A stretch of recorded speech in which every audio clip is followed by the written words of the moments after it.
Good evening, everyone. Before we begin tonight, I would like to start off with a land acknowledgement.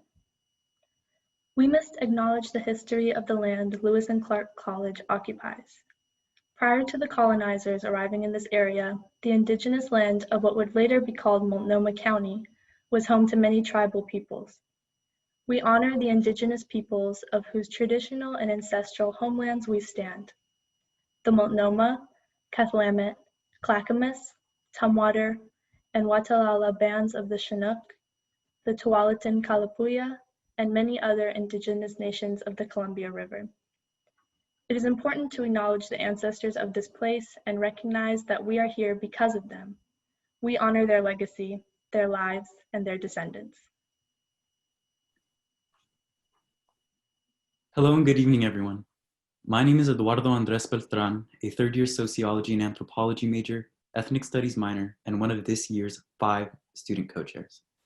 We warmly welcome you to the first keynote presentation of the 17th Annual Ray Warren Symposium on Race and Ethnic Studies.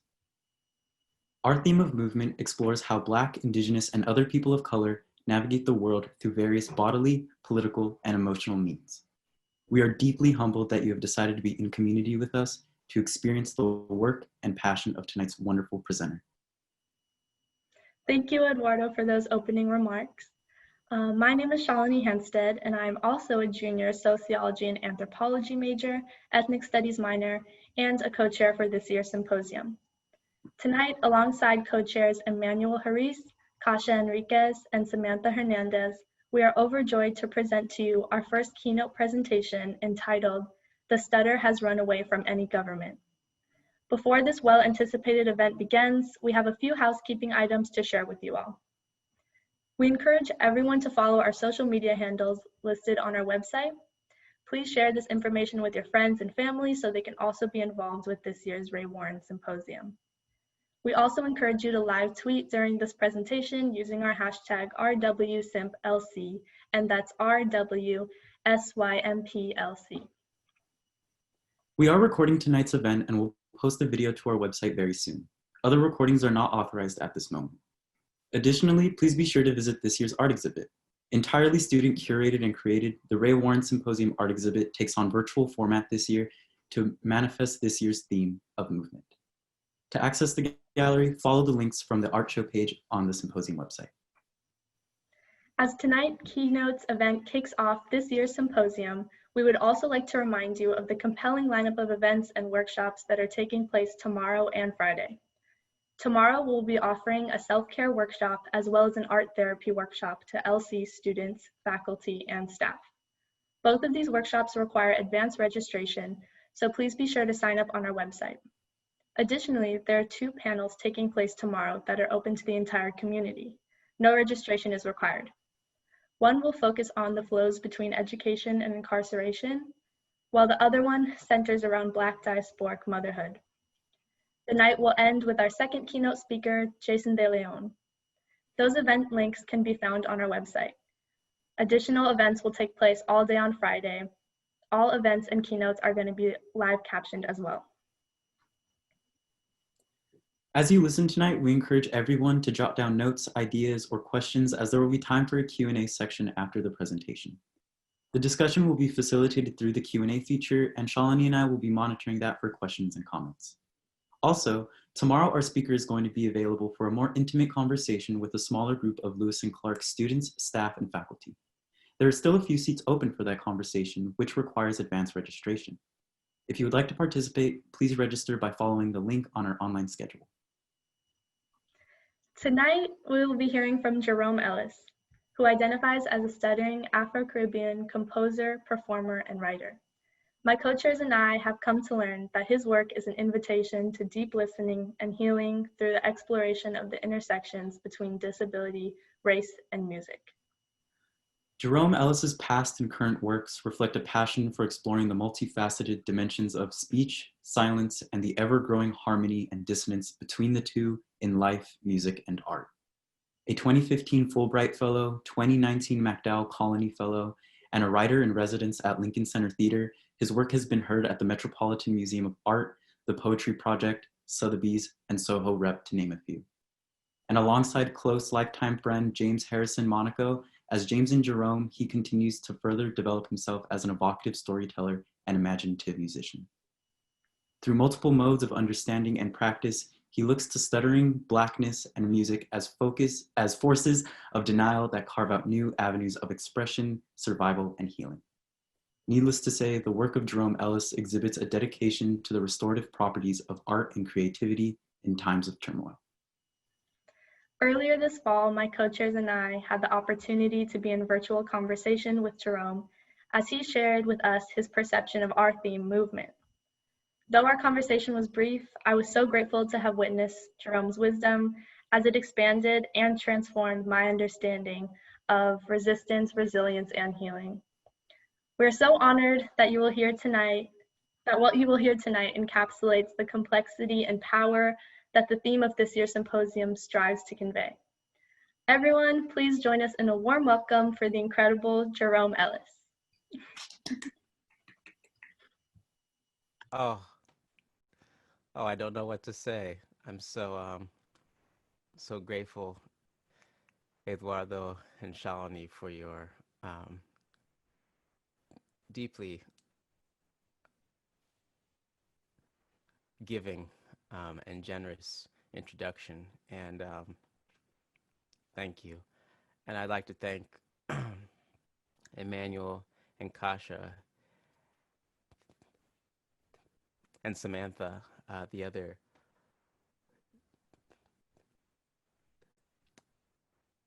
co-chairs, for inviting me, and Kim as well. And thank you to the Ray Warren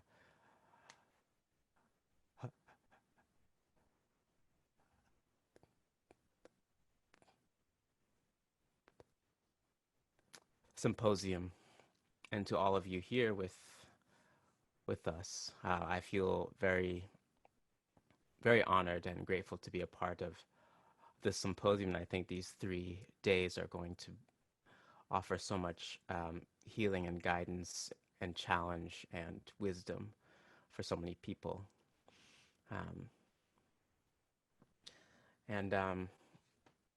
I'd like to begin with a short 5-minute sound bath.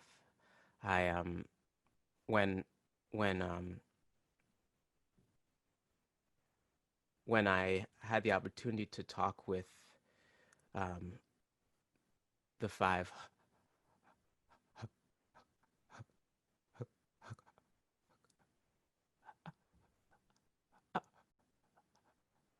co-chairs this fall, we talked about healing and self-care, and I'm moved hearing about the self-care workshop that will be happening tomorrow.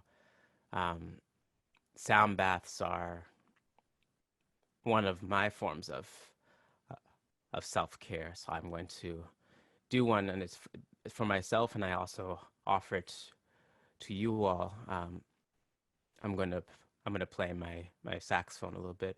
If you have headphones or speakers, you're welcome to use those. And another purpose of the sound bath is to lower the veil between us and the ancestors. And my friend and mentor, Milta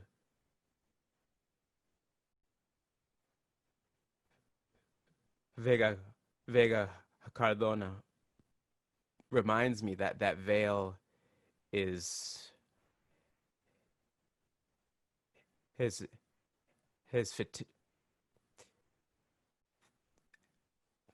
fictitious and is a product of our socialization,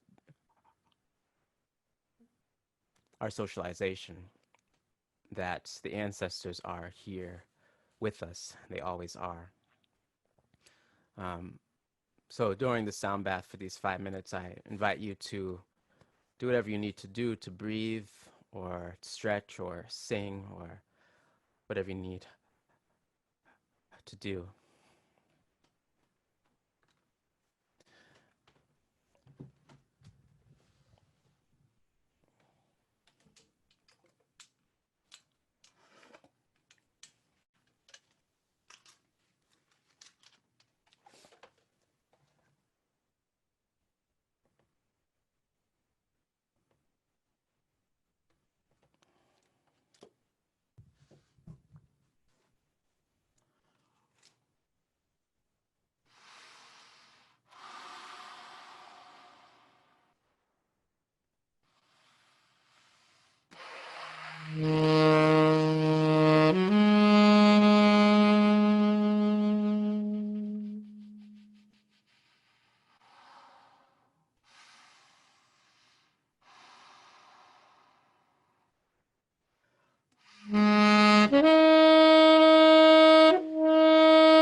So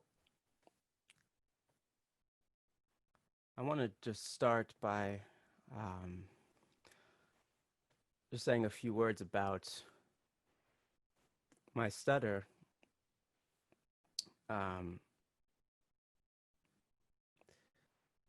My stutter is something I've had ever since I was probably 4 or 5, and for most of my life, it's something I felt deep shame about. And only very recently have I begun to not feel shame and begun to feel the opposite, to feel pride and to feel power within it. And the way I stutter is usually the form of what's called a block, which is where I just stop speaking for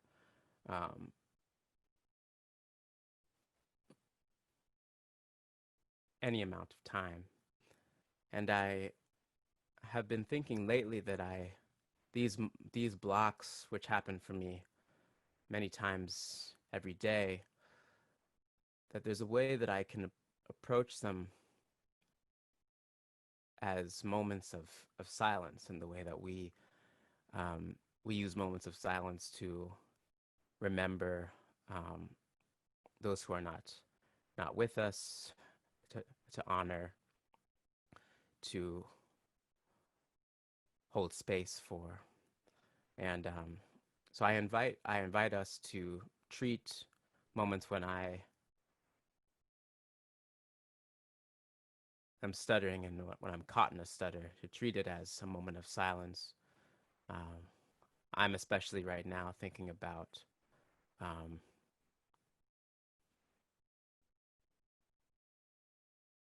the surges in COVID and holding all of us in my heart, and holding those who are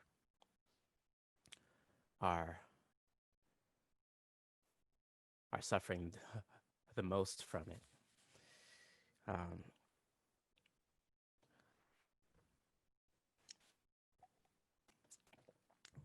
The theme of this year's symposium is movement, and in thinking about this, I've been thinking about, when I think of movement, I think of space. I think of moving through space. But of course, we also move through and in time.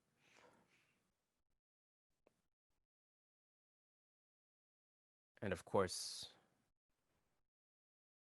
as we remind ourselves that space and time may not be separate. And the way we will move through these 90 minutes together is inseparable from my stutter.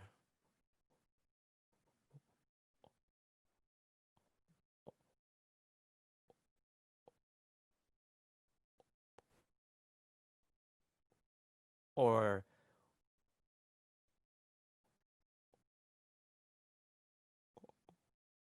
the stutter, as I'll speak about later, the difference between my and the. I don't know which words I'm going to stutter on, and I don't know how long I'm going to stutter on them. And so in preparing to speak for 90 minutes, I have to give myself lots of leeway, because it's very hard to predict what form and what shape my speech will take. There's a specific unpredictability that inhabits my speech, or that my speech inhabits. I dwell in possibility, a fairer house than prose. Emily Dickinson writes this line during the Civil War, around 1862. Poets are sometimes fond of using stuttering as a metaphor, whether or not they themselves stutter. And of course, it is true that everyone stutters in some form or another when they're nervous or angry. It's also true that not everyone stutters in the same way. Why does stuttering lend itself to poetry and metaphor? Perhaps the answer lies in possibility. I dwell in possibility, a fairer house than prose, more numerous of windows, superior for doors. Stuttering is the possibility of reimagining the relationship between speech and silence, the possibility of an opening in speech, a pool or eddy in the flow of speech.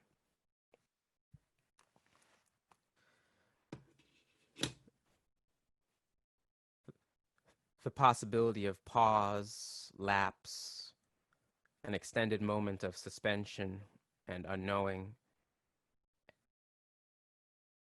and waiting. If one of the ways we move through time and move through the world as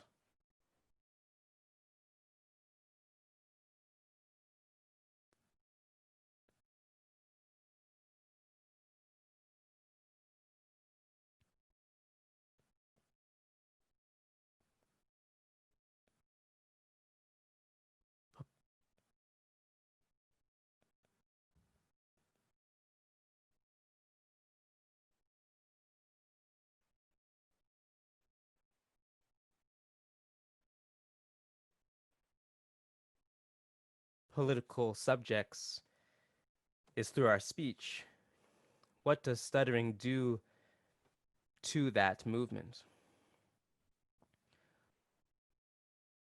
The poet Susan Howe asks, what voice when we hesitate and are silent is moving to meet us? I ask myself, when I am caught in a block, has movement stopped? Or has a different kind of movement begun? What waters are being crossed in the moment of the stutter?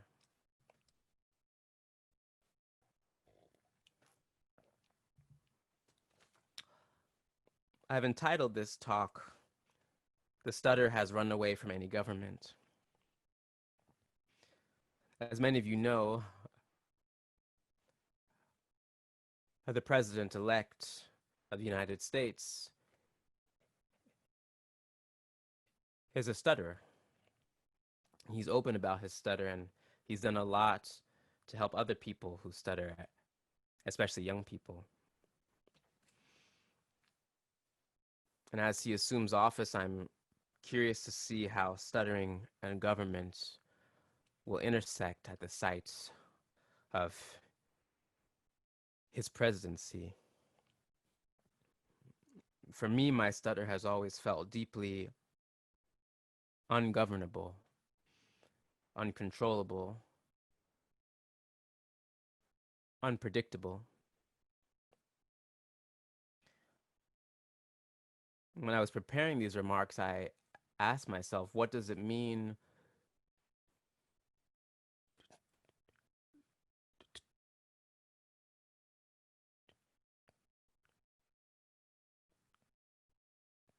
to govern? I looked up the etymology and found that govern comes from a Greek root meaning to steer or pilot a ship. So immediately things get more complex. A ship is, of course, steered not just by the captain, but by the waters and the wind and the moon. It's even steered by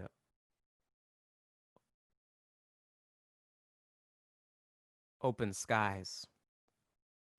As the Martinican poet Edouard Glissant writes, "What is terrifying partakes of the abyss, 3 times linked to the unknown. First, the time you fell into the belly of the boat, for in your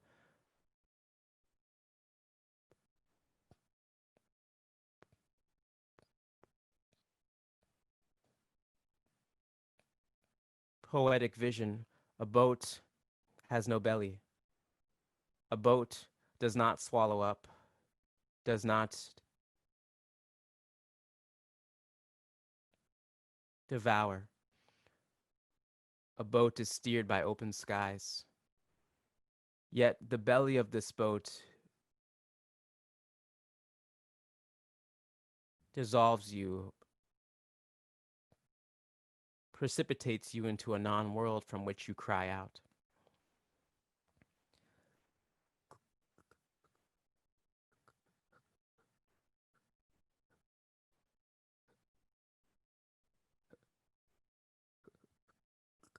Glissant is speaking, of course, about the slave ship. And is not the ship Biden and Harris and our other elected officials are steering, is it not still a slave ship? Still a ship of forced migration of brown and black people. The waves cannot be erased. Light glides from morning exhaustion.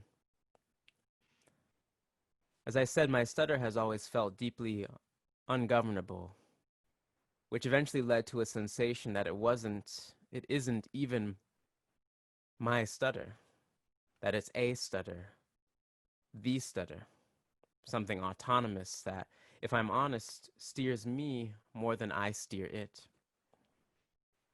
Rudder sharp like splinter in my heart. Earlier I mentioned the ancestors. They are here with us as they always are. For me, my stutter, the stutter, is an ancestral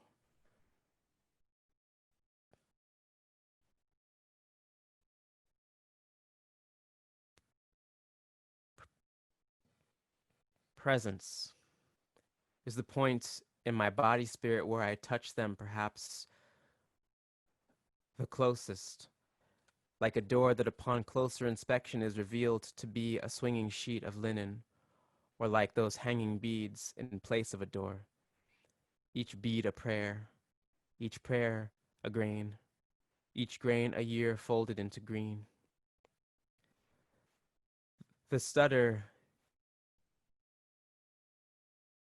is a rudder, the ancestors at the helm, water everywhere and forever.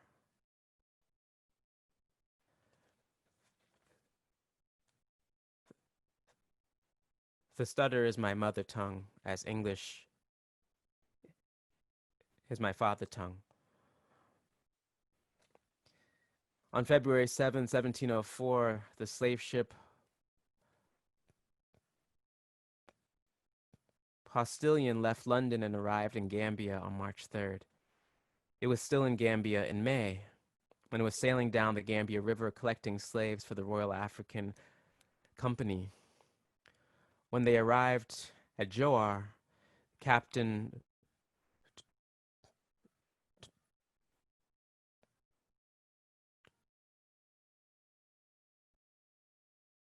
Tozer purchased 100 slaves and was given a drum and an instrument called a banisu by the Royal African Company's local representative. Captain Tozer was instructed to give the instruments to the Africans on board while they continued downriver.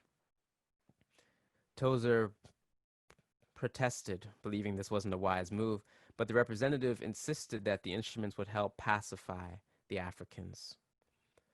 Tozer obliged and continued sailing to James Island, a fort at the mouth of the river. Eventually, music started drifting up from the hold. Captain Tozer and his crew were performing their normal duties on the main deck, listening to the Africans playing the instruments.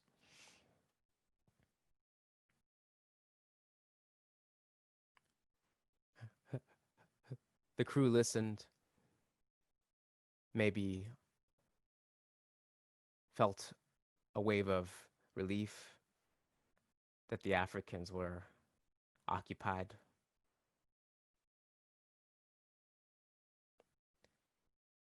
What they didn't know was the Africans were using the music to drown out the sound of them breaking their shackles. Several of the Africans rose from the hold and attacked the crew with staves. The staves are the curved slats of wood that are used to form barrels and pipes, but is also the word used for lines of musical notation. The Africans injured 7 members. They had knit a veil of sound.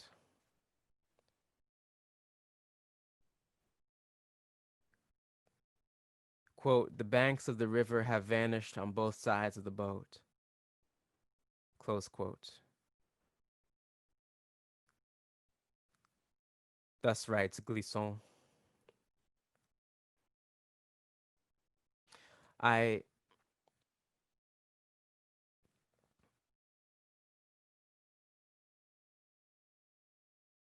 have been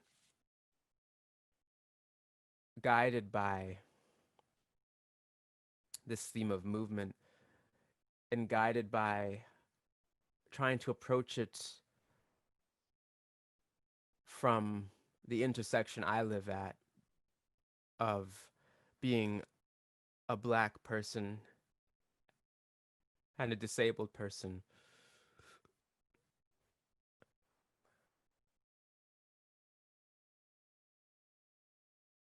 I've been guided by the work of Fred Moten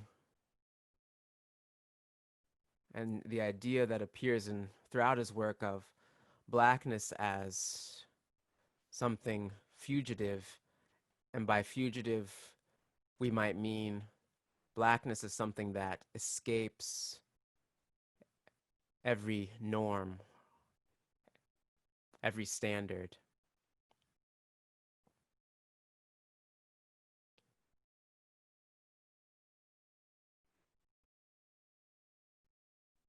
This idea of the fugitive, I think, extends beyond Blackness. It extends to other racialized populations and bodies.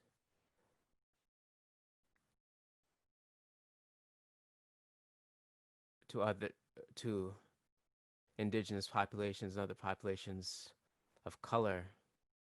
And that fugitivity can mean the act of literally running away from a situation, a plantation, an oppressive regime, but also fugitivity as a way of being. For me,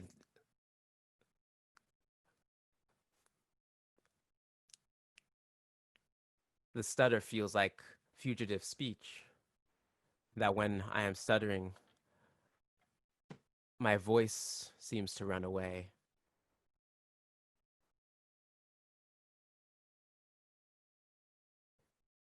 It seems to attempt to escape the strictures of so-called fluent speech.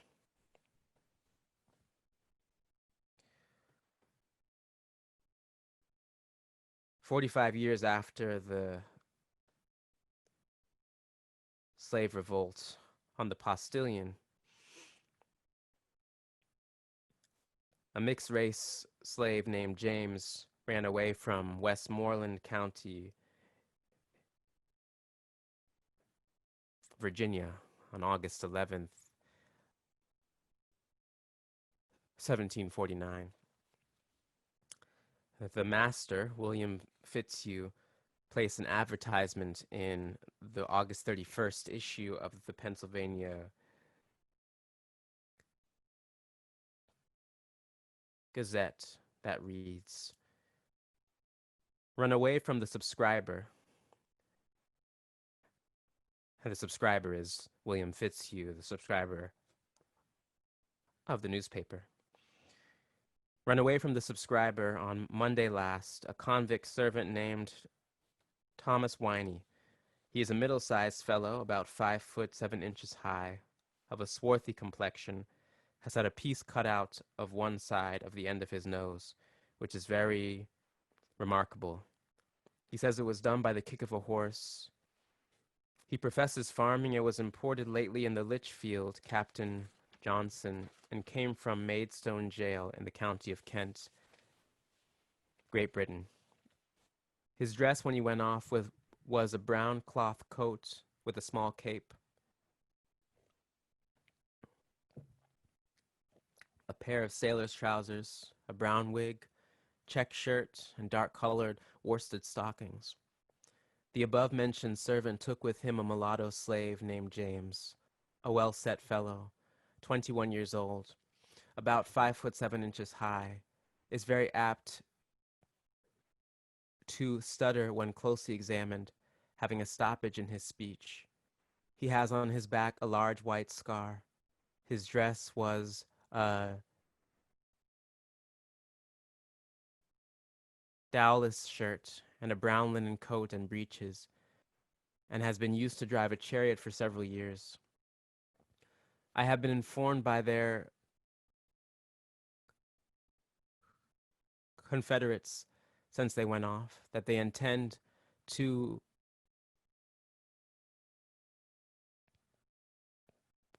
Pennsylvania and from thence to New England, unless they can on their way get a passage in some vessel to Great Britain, where the mulatto slave pretends to have an uncle who escaped from his master in this colony near 20 years ago, and is said to keep a coffee house in London.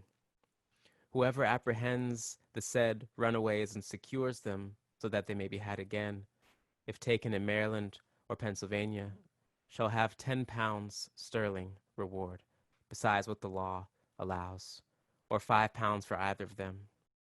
And if taken in any government to the northward of Maryland and Pennsylvania, the reward shall be 20 pounds sterling for both, or 10 pounds sterling for either, which shall be paid on demand by William Fitzhugh. Words are grains, seeds of grasses. Like the rice grains African women braided into their hair and their children's hair before boarding slave ships to cross the Atlantic. Braid, unbraid, braid, unbraid. Drawing inspiration from the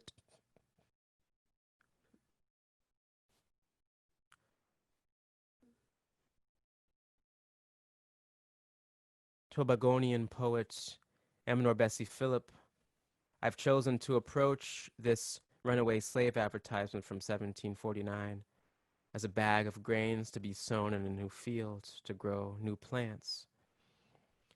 I rearranged the words of the ad into lines of poetry, like stoppage, thence passage, thence stoppage, thence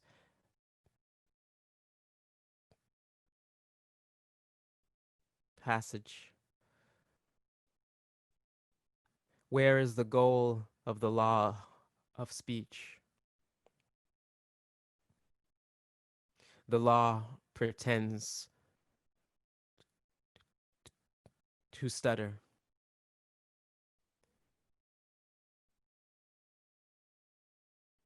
The reward shall scar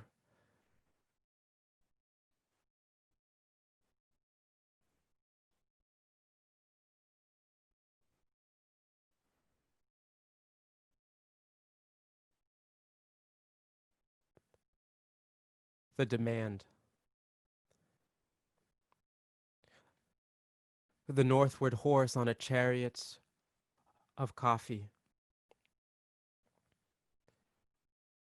The reward shall scar the law. Stoppage, thence passage, thence stoppage, thence. The stutter is passage in some small vessel.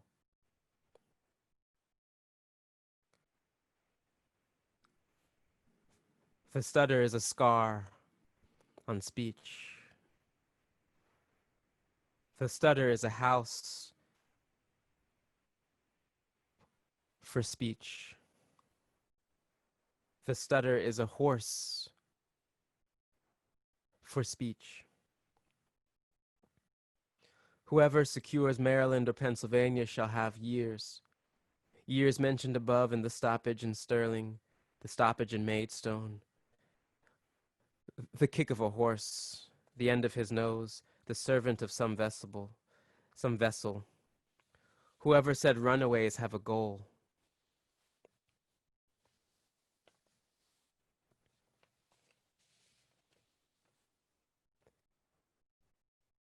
Does the rider steer the horse, or does the horse steer the rider, or are we somewhere between and never quite arriving?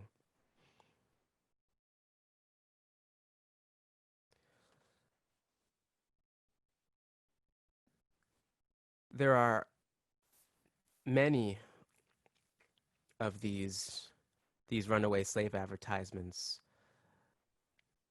thousands of them, and many that mention slaves who stutter or stammer or who have impediments or stoppages in their speech. And this fall I have been spending time with these ads every day as a spiritual and ancestral and creative practice, as a way of communicating with my ancestors, my Black and stuttering ancestors.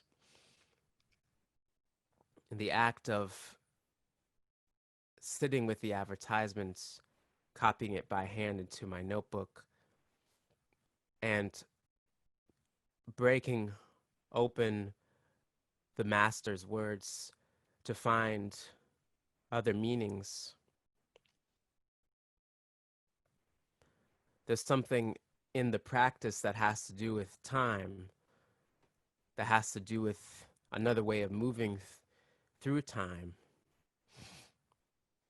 that I think the feeling I have is that William Fitzhugh, this master, in 1749, he placed this ad, and he most likely thought, I'm placing an ad in a newspaper to get what I perceive to be my property back.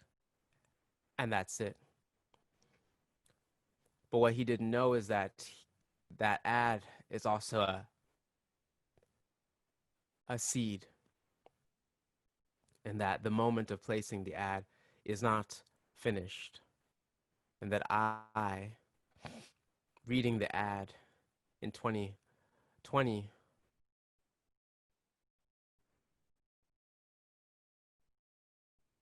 it is still alive, it is not finished, and I can enter into the suspension of it and search for new meanings that the master could not have seen. And it is a site, these ads are a site where I can reflect on intersections between blackness, stuttering, fugitivity, the inherent power of fugitive movement.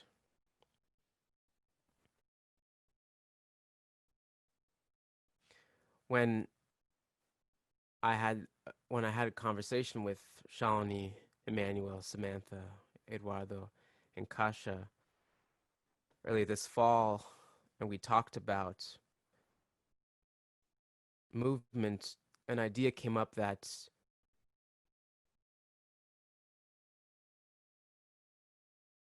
disability is a form of movement that escapes norms. And one of the norms it escapes is normative embodiment. The way the stutterer speaks is sometimes imagined as deviant, ridiculous, Porky Pig. The stutterer also escapes normative transparency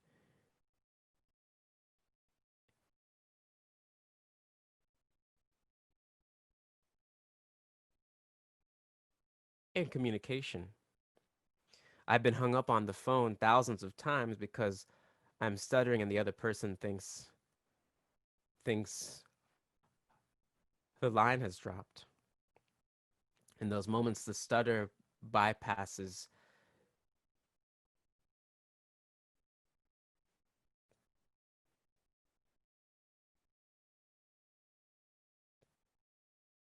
detection.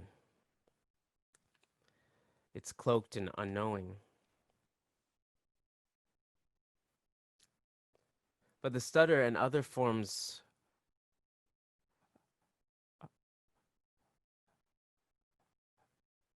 of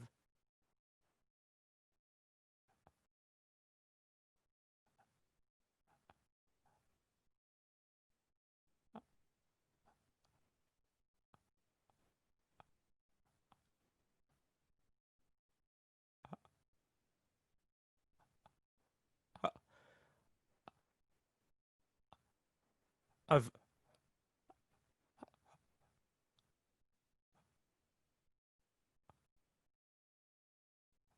of disability also escape norms around time.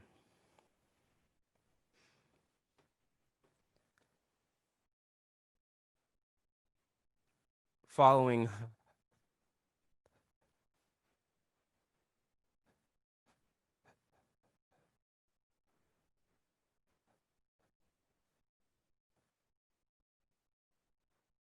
following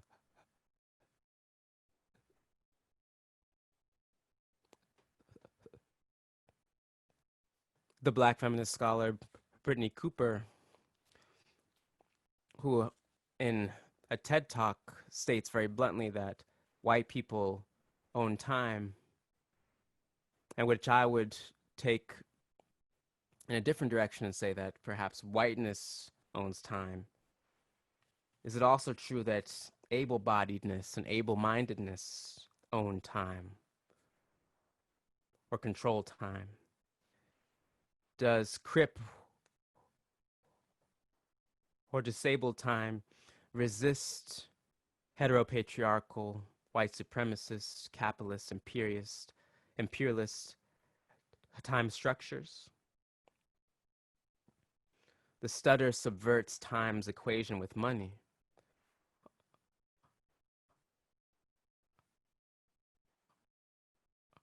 Under capitalism, if speech takes time, and time is money, stuttered speech is a loss of money, is waste, is lapse in productivity.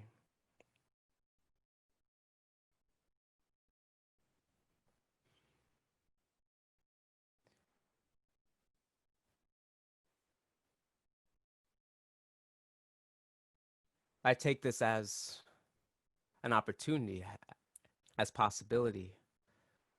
If I can't adhere to the rhythm of speech that is codified and made normative by fluency, if I can't speak the way that I've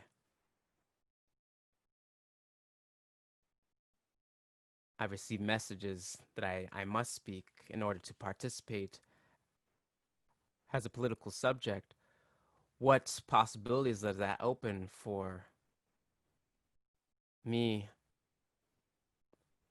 and for all of us of other ways of moving through time. In the sound bath I did earlier, I tried to imagine another way of moving through time. You know, lots of music has a beat to it, a beat that is rhythmic and predictable. And the sound bath, it didn't have that, or if it did have a beat, the beat was different, was perhaps closer to the beat of oars on water. But if music is a way of moving through time and a way of shaping time, what for me is healing in the sound bath is that I feel that there is an amplitude of time that no matter at what point I start playing a melody, that is the right moment. It is neither too early nor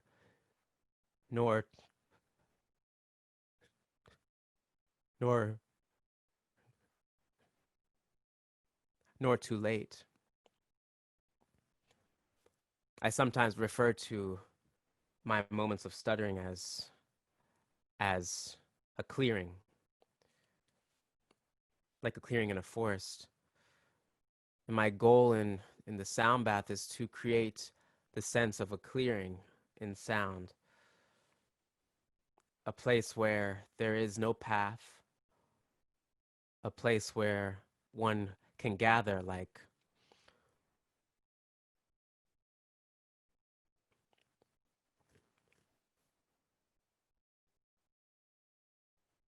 enslaved ancestors who gathered in the woods at night in order to pray.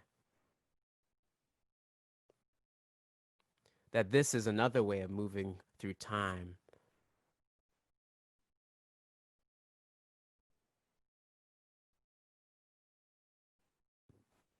How do we move in the face of uncertainty?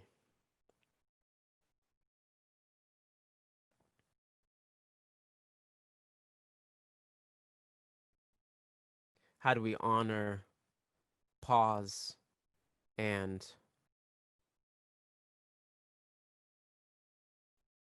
gap and silence in our movement?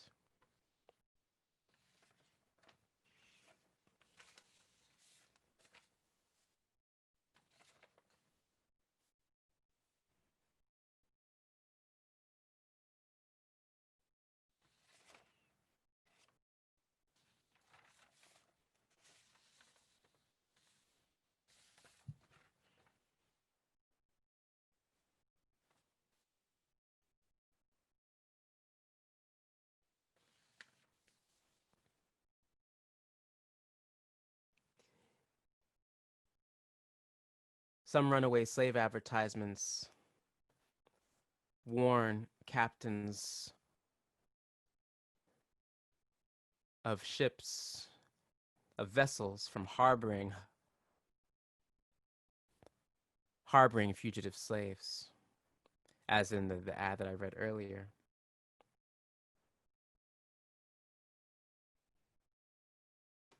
In preparing these remarks, I also looked up the etymology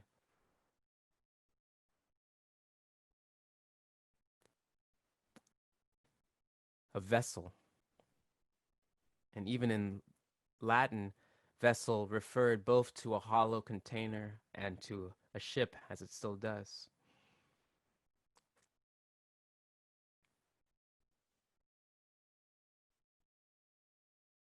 Are stutters vessels? Do stutters make the stuttering body a vessel? Do stutters steer the vessel of the body? Do stutters make of time a vessel? remind us how open and empty and possible time can be. Our stutters vessels of spun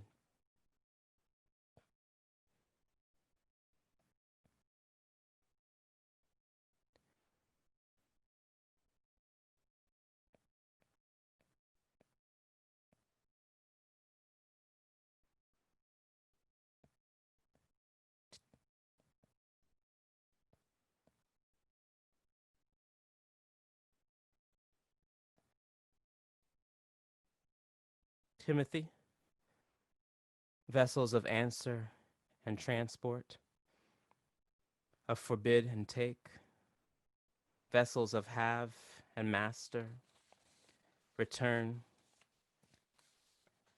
and use.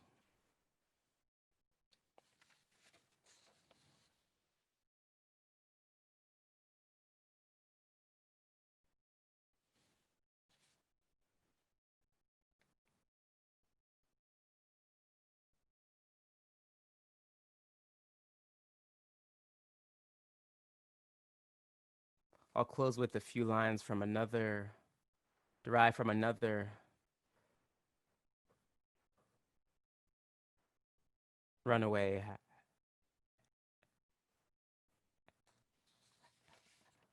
advertisement. Is interruption a virtue? Are stammers instruments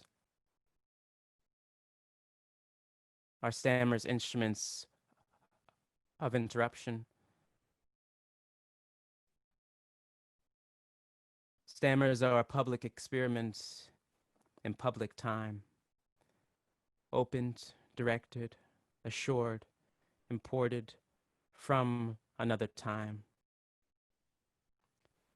received all its branches. Her stammers opened a door of water. Any eye carrying years may be opened.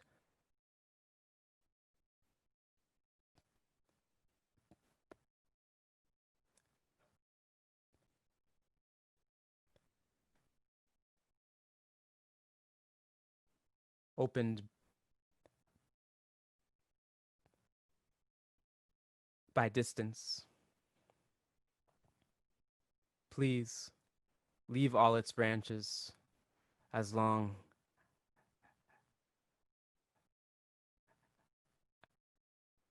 as possible.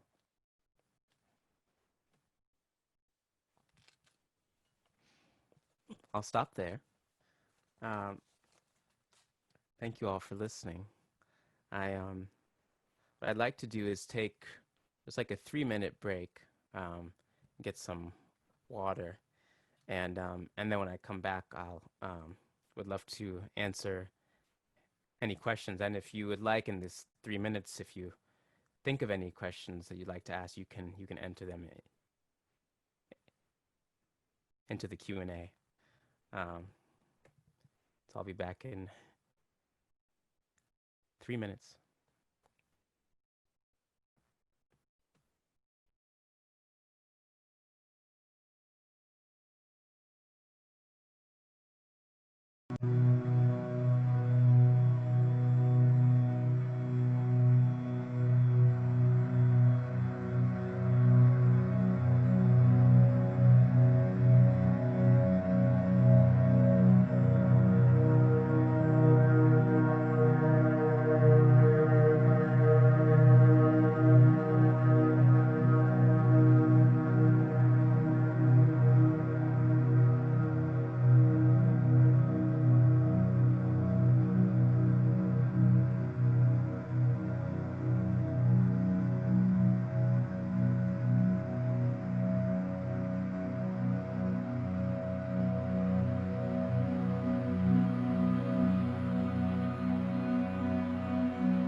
Hi, everyone.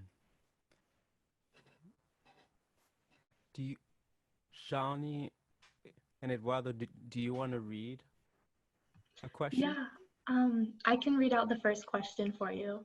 Thank you. Um, Someone asks, well, first starts by saying, thank you for your divine presence, Jerome. What is a rhythm that is currently vibrating for you, intimately and or forcefully in your inner and outer soundscapes? Mm, thank you very much. Um, the first thing that comes to mind, honestly, is what I mentioned in the talk, the beat of oars on water. I think um, I think something that is resonating with me right now rhythmically is remembering the rhythms that come from the body and that come from the earth and that come also from interactions between the body and the earth. And in this time, like many other people, I've been spending so much time on my computer, and including making music on my computer, which I'm very grateful to do.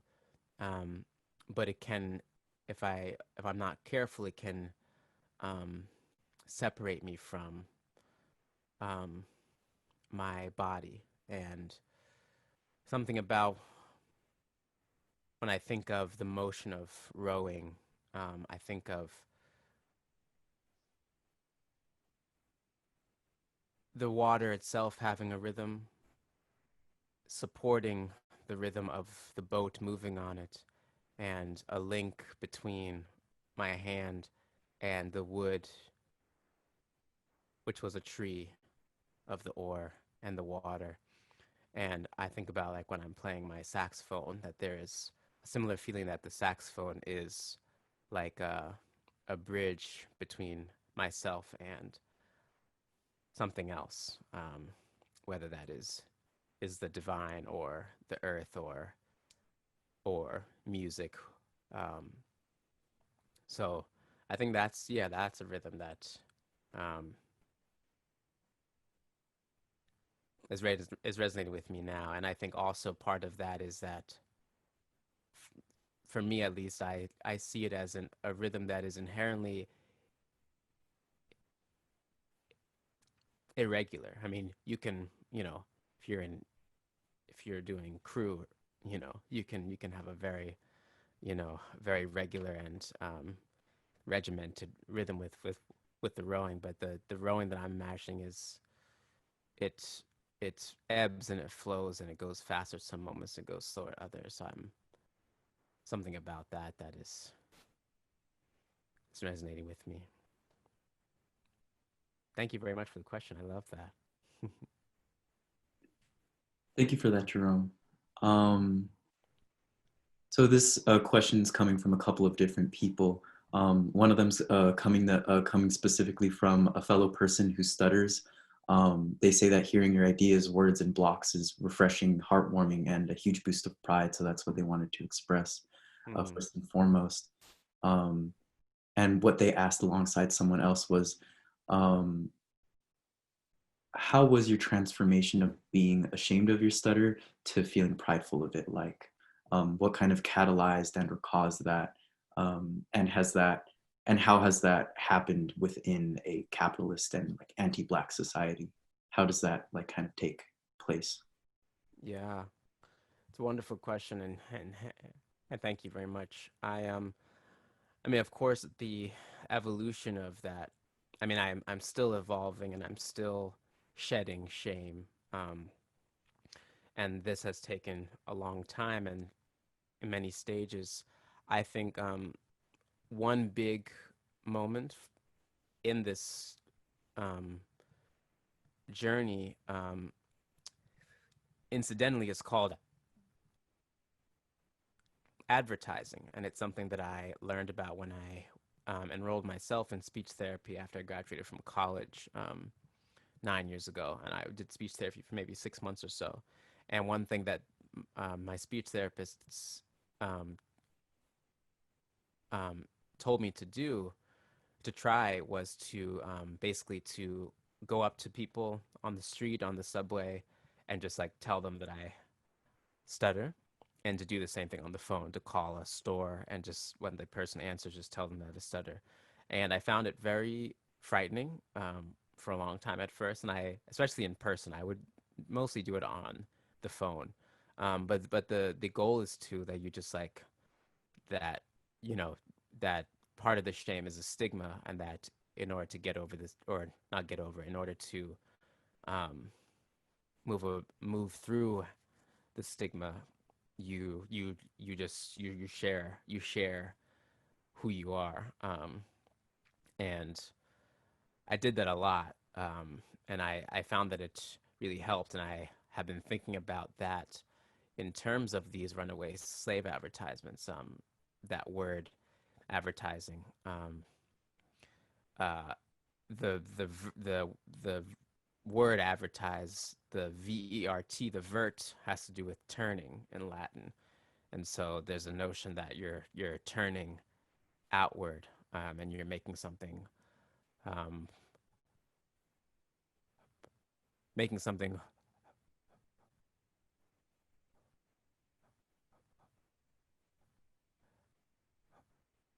something public that um, that I had been keeping inside for so long.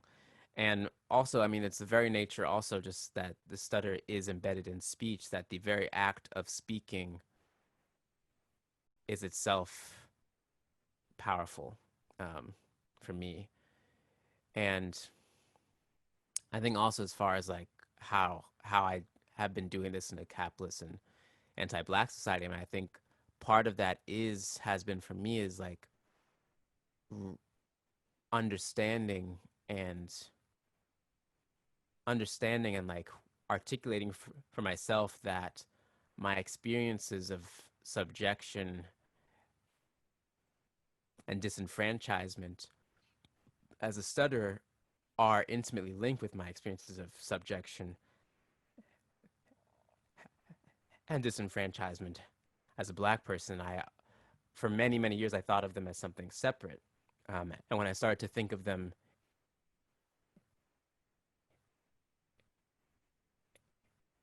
intersectionally, and I have to say how important um,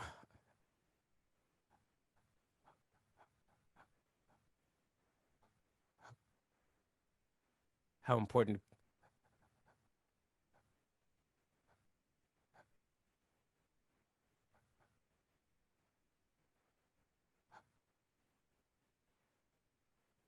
Kimberly Crenshaw's formulation of intersectionality has been for me. That has helped to, yeah, again, to see the Blackness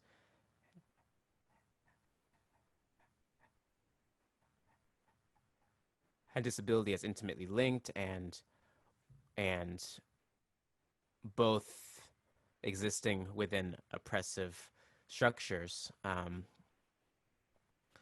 And I think like seeing the stutter, I I have derived so much inspiration and empowerment from watching things like the King's speech, and watching Biden talk about his stutter, but also those the movie the King's speech is about a powerful white man, and Biden is a powerful white man, and so I also had to recognize within that there's an aspect of their their experience and position in the world that is different from mine, and so again, like working with these runaway slave advertisements has been a site where I can, as I said, like communicate with my ancestors, and I think to derive strength from like reaching back in order to live in this society. And finally, on the point of capitalism, the writing of Joshua St. Pierre, who is a scholar and stutterer, has in the past year, I started reading his work, and it's been extremely liberating. And he writes a lot about the relationship between fluent speech and stuttering and capitalism and efficiency and productivity. And to me, it points up the absolutely how often a critical theory and critical thought can be liberatory by exposing certain things. When I read his work, he just exposed to me how, like so many times when I felt that I'm wasting other people's time, that is in direct relationship with capitalism and the idea of waste, you know. So so his work has also been huge. I mean, I could talk about that for hours, so I will stop there. Thank you very much for the question. One other question a lot of people have been asking is, first off, how, sorry, one second. How did you get involved with music? And two, can you speak a little bit about how music has become a tool for you alongside speech for communication? Absolutely. Yeah, thank you. I think so. I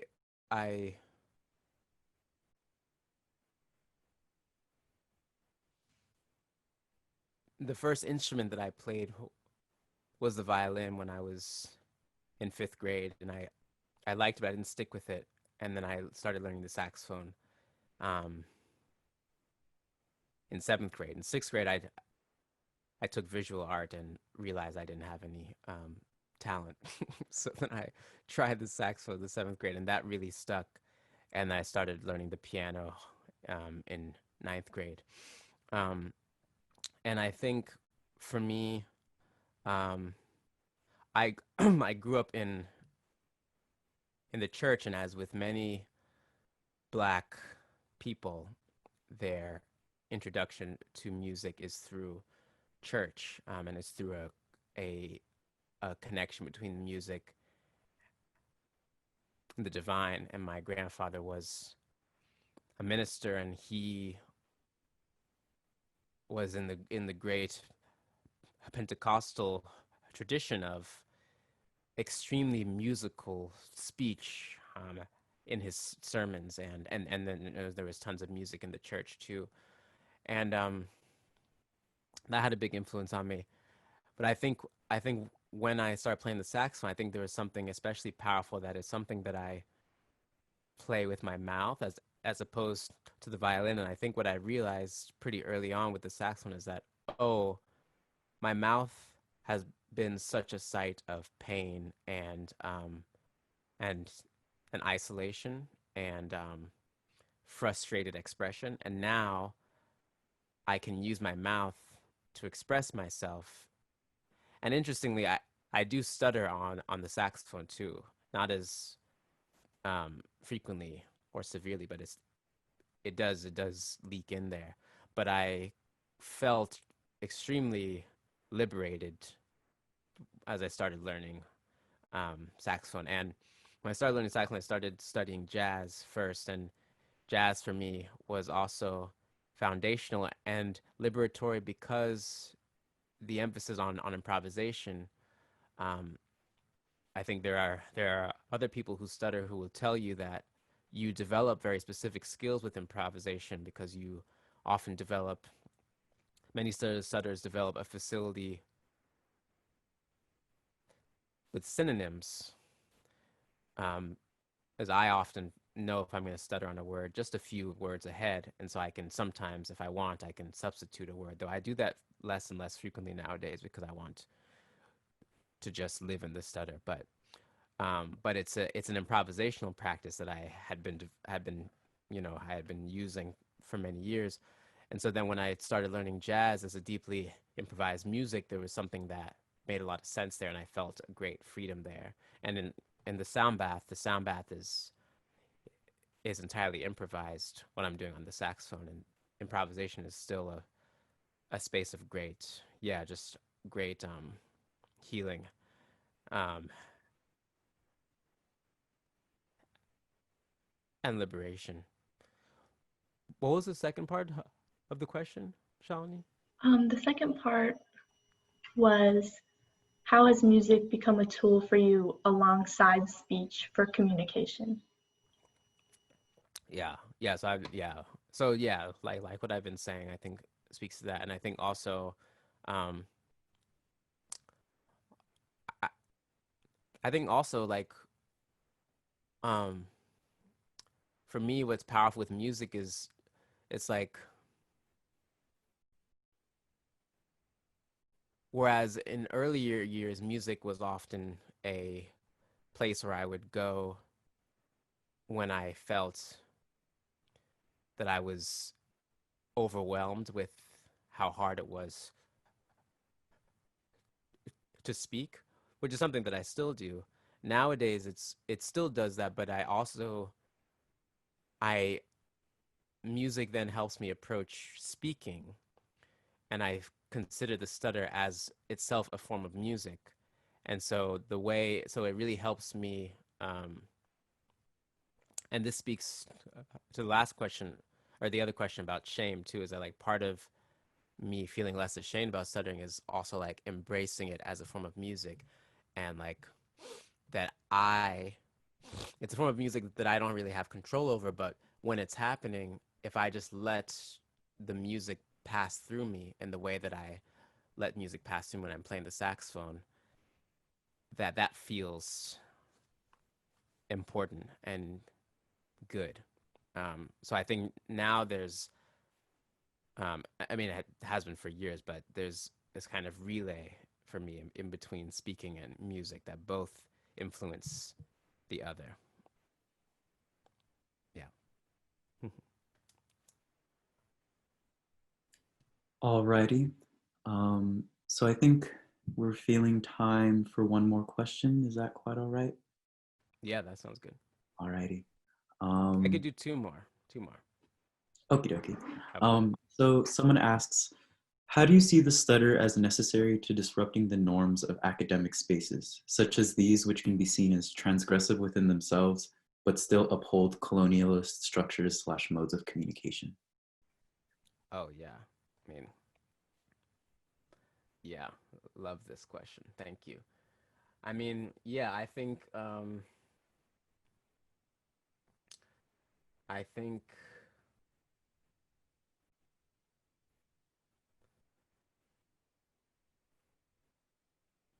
I think one of the colonial modes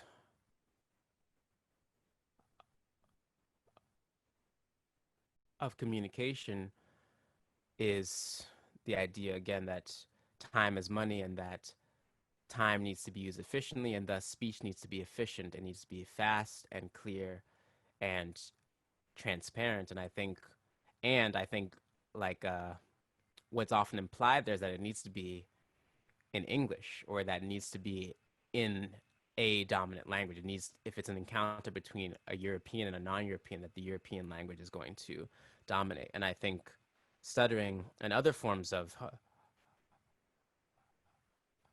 of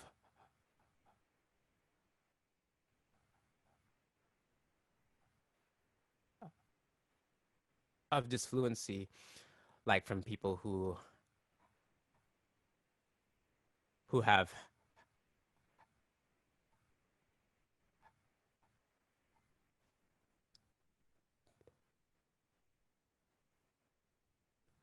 Tourette's, is that I think it throws a wrench in norms of clarity and speed and efficiency, and there's an inherent opacity, an inherent uncertainty to stuttering that I think is very important to hold space for. Like I was saying earlier, I've been hung up on the phone so many times because somebody doesn't understand what's happening. But I also think there's something really important about that, like speaking. For me, it's important to recognize the ways in which speaking and communication are opaque, and that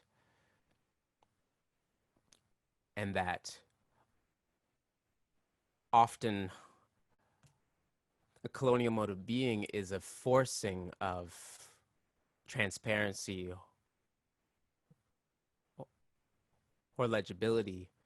And so I think of these things in direct relationship to slang, and patois and code languages. I think of how when slaves were running away on the underground railroad, they would sing code songs. That they would sing one song that would mean that the coast is clear, another song that means to keep hiding. I think those things are important because they are ways of using opacity, using that which is not immediately clear, in order to resist or to protect, and a wielding of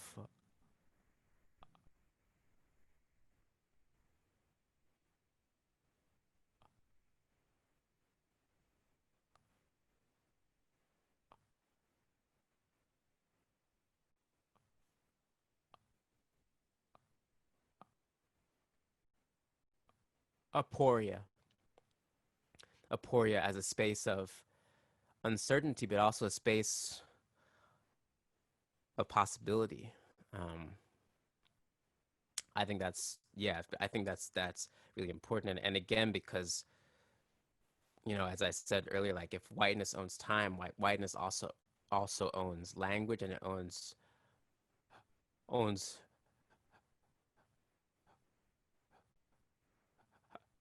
communication. And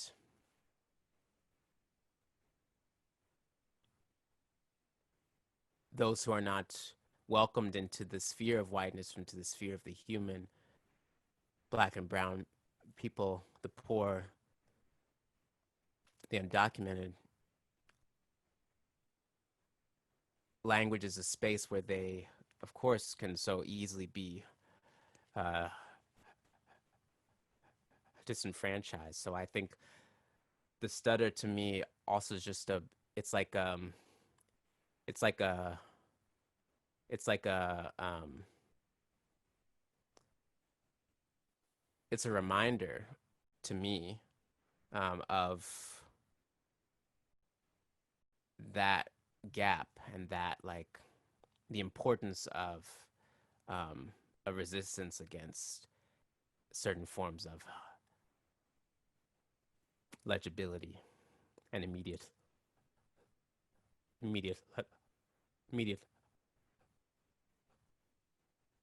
legibility.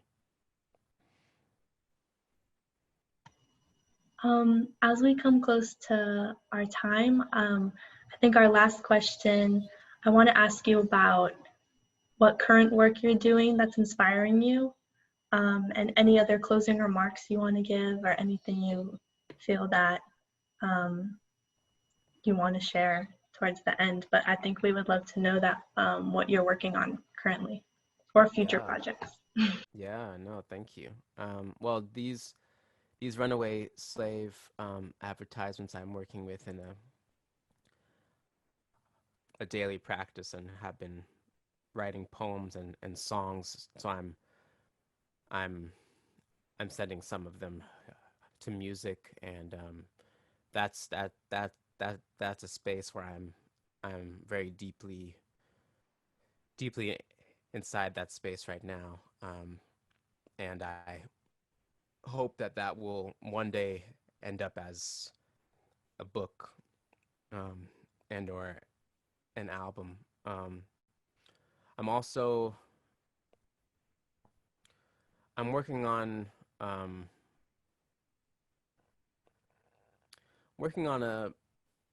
another album of sounds, just sounds for healing, that is currently called The Reign of Unknowing.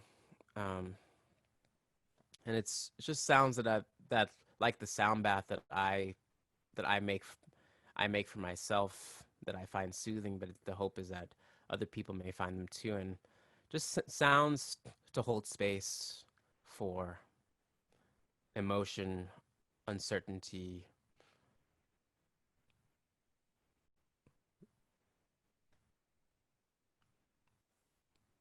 and that stuff is wordless, is instrumental. So I'm working on that, and yeah, and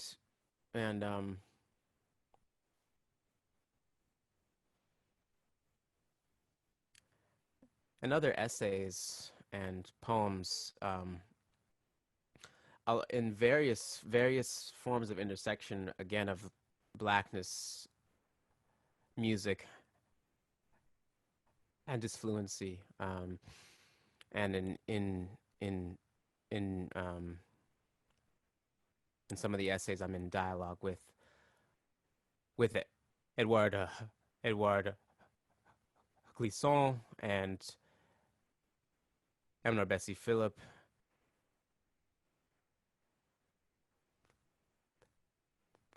and Sadia Hartman, and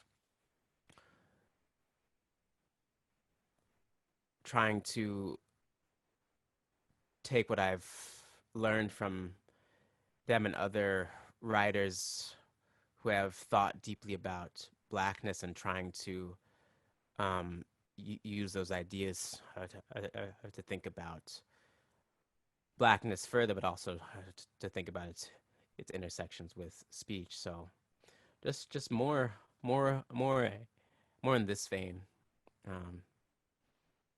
Yeah.